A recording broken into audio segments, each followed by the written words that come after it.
Assalamualaikum warahmatullahi wabarakatuh. Selamat pagi, siang, sore. Yang terhormat rekan-rekan kelas 2C serta Ibu Diah Titi selaku dosen pengampu mata kuliah Humanistik dan Psipositif. Perkenalkan, nama saya Nasali Dela Septa Pramaditya dengan NIM 107 yang akan menjadi moderator dan memandu jalannya presentasi. Materi pertama akan dibacakan oleh Putri Revinda dengan NIM 084. Silakan. Baik, terima kasih moderator atas kesempatannya. Saya akan menjelaskan mengenai definisi tokoh M.E. Werner. M.E. Werner merupakan seorang psikolog di Amerika yang lahir pada tanggal 1 Januari 1909 dan meninggal pada tahun 2017. Menurut M.E. Werner, pada tahun 2003, resiliensi ini menggambarkan 3 fenomena. Di antaranya itu, yang pertama, perkembangan positif yang dihasilkan oleh anak yang hidup dalam konteks beresiko tinggi, seperti anak yang hidup dalam kemiskinan kronis atau perlakuan kasar orang tua. Yang kedua, kompetensi yang dimunculkan di bawah tekanan yang berkepanjangan, seperti peristiwa di sekitar perceraian orang tua mereka.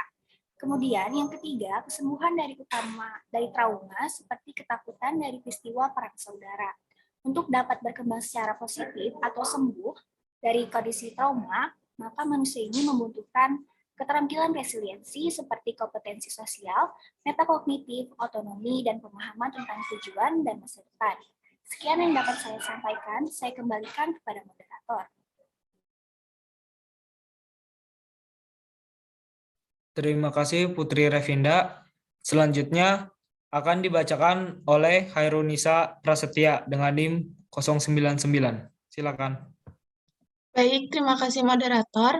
Menurut jurnal resiliensi dalam keluarga, dalam perspektif psikologi, aspek resiliensi yang terjadi dalam lingkungan keluarga yaitu yang pertama adalah pengaruh spiritual. Menurut Conner dan Davidson pada tahun 2003, yakni seseorang percaya terhadap takdir Tuhan dan nilai-nilai tentang keyakinan individu, itu dapat dilihat dalam perilaku sehari-hari. Berdasarkan tuntutan sehari-hari, dapat membantu mereka mengatasi kondisi sulit, sehingga dapat membawa hasil positif bagi kehidupan mereka. Yang kedua adalah regulasi emosi.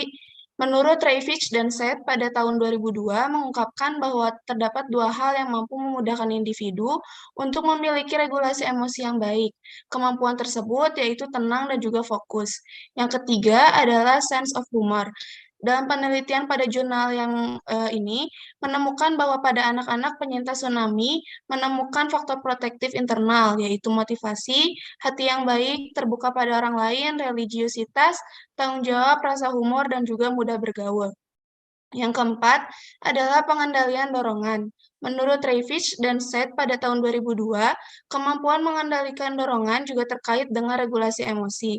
Dalam penelitian, faktor eksternal meliputi dukungan dari orang lain, melakukan ibadah secara rutin, belajar seni tradisional dalam kelompok, kemampuan untuk terlibat dalam bermain atau kegiatan psikososial, dan juga memiliki akses ke sumber daya alam untuk rekreasi seperti sungai.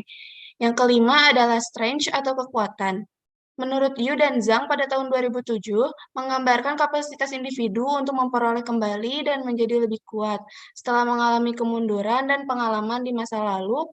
Dalam penelitian korban tsunami Aceh, pada aspek psikologis memiliki tahapan yang meliputi fase bertahan dan adaptasi, penerimaan, lalu bertumbuh kuat. Yang keenam adalah positive acceptance of change and secure relationship. Menurut Conner dan Davidson pada tahun 2003, hal ini berhubungan dengan sikap adaptasi terhadap perubahan kondisi yang dialami dan menjalin hubungan baik dengan orang lain. Dalam jurnal penelitian yang kami pilih, ditemukan bahwa korban tsunami Aceh tahun 2004 dapat beradaptasi dan juga menjalin hubungan antar sesama untuk saling menguatkan. Sekian dari saya kembalikan kepada moderator. Terima kasih Hairunisa. Selanjutnya akan dibacakan oleh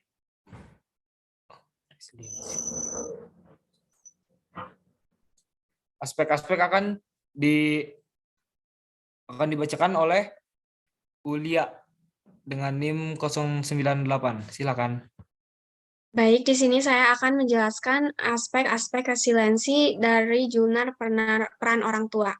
Jadi pertama itu ada empati. Empati itu merupakan kemampuan untuk turut merasa atau membawa diri dalam keadaan, perasaan, atau pikiran yang sama dengan orang lain atau kelompok lain. Empati itu merupakan fondasi dari sebuah hubungan, baik hubungan antara orang tua dan anak. Yang kedua adalah kemampuan menganalisis masalah dan pengendalian dorongan. Anak yang resiliensi itu dapat mendorong dirinya untuk dapat bangkit karena adanya komunikasi yang baik antara orang tua dan anak, sehingga nantinya anak akan dapat menganalisis dan memecahkan masalahnya sendiri. Yang ketiga itu ada efikasi diri. Jadi efikasi diri itu merupakan persepsi individu mengenai kemampuan yang mereka miliki. Orang tua itu harus bisa merubah skenario negatif pada sang anaknya. Yang keempat ada optimis. Jadi optimis itu menyadarkan individu untuk melihat sisi positif dari setiap permasalahan dan percaya terhadap diri sendiri dan lingkungan sosial. Orang tua harus mencintai anak mereka agar mereka merasa istimewa dan dihargai. Prinsip dasar dalam membangun resiliensi itu pada anak adalah setidaknya ada satu orang atau lebih yang yakin betapa berharganya anak. Dengan begitu, anak akan merasa percaya diri kepada dirinya sendiri. Yang kelima itu adalah personal competence, high standard, dan tenancy diri. Jadi, aspek yang mendukung seorang anak untuk terus maju terhadap tujuan saat orang tersebut mengalami tekanan. Orang tua itu harus dapat menerima anak apa adanya dan membantu mereka memiliki cita-cita yang realistis. Maksudnya mempunyai cita-cita untuk dapat dicapai agar dapat bangkit dari keterpurukan. Keenam, kegigihan. Jadi orang tua itu dapat membantu anak menyadari bahwa kesalahan adalah pengalaman yang bisa menjadi pelajaran. Bila orang tua ingin memperkuat pola pikir resilient pada anak, maka kata-kata dan tindakan mereka harus mengkomunikasikan nilai-nilai bahwa anak dapat belajar dari kesalahan. Terakhir yaitu analisis kausal. Jadi penting bagi orang tua untuk tidak menyampaikan pada anak apa yang harusnya dilakukan, namun yang harus dilakukan adalah membuat anak berpikir mengenai solusi atau jalan keluar yang mungkin diambil. Ini tuh bisa diadakan dengan waktu pertemuan keluarga setiap minggu atau sesuai waktu yang disepakati. Saya serahkan kembali kepada moderator. Terima kasih Sabila Ulia.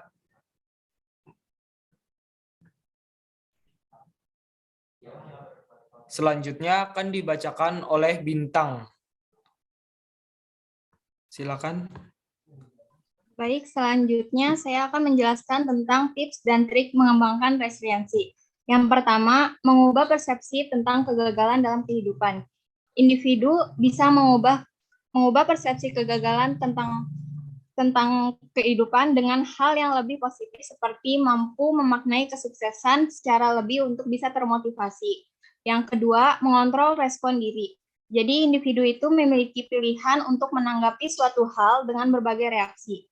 Individu yang resilient akan memilih respon yang tepat, seperti respon yang tenang dan tetap optimis. Yang ketiga, bangun kepercayaan diri. Sikap percaya diri yang ditanamkan dalam diri seseorang itu akan memiliki keyakinan bahwa kita akan mencapai kesuksesan suatu saat nanti.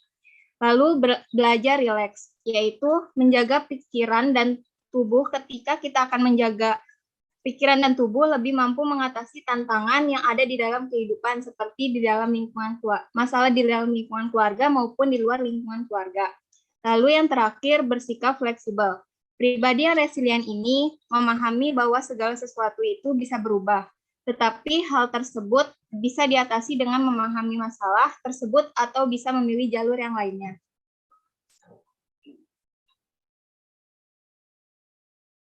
Terima kasih Bintang. Selanjutnya hasil riset akan dijelaskan oleh Reina Khairunisa. Silakan. Baik, terima kasih moderator. Jadi nomor 1 itu ada hasil riset lingkungan keluarga. Keluarga merupakan tempat berlangsungnya aktivitas utama individu, sehingga keluarga merupakan menjadi penentu kualitas seseorang dalam menghadapi masa depan. Untuk memahami proses resiliensi keluarga, maka tinjauan multisistem diperlukan dalam melihat kondisi keluarga. Yang kedua, hasil riset lingkungan orang tua. Untuk membentuk resiliensi, orang tua perlu berempati, berkomunikasi, dan bersikap positif kepada anak. Melatih anak agar dapat membuat keputusan dan memecahkan masalah. Membantu anak untuk bisa bersikap realistis, menumbuhkan kedisiplinan, hingga melibatkan anak dalam berbagai kegiatan sosial. Sekian dari saya kembalikan kepada moderator. Baik, terima kasih, Raina.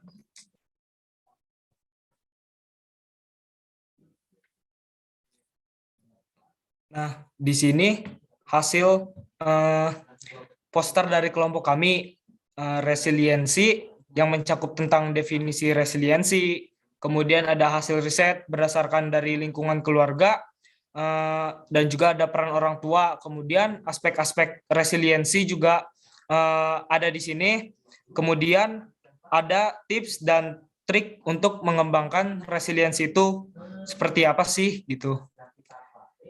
Kemudian di paling bawah ada referensi dari kelompok kami.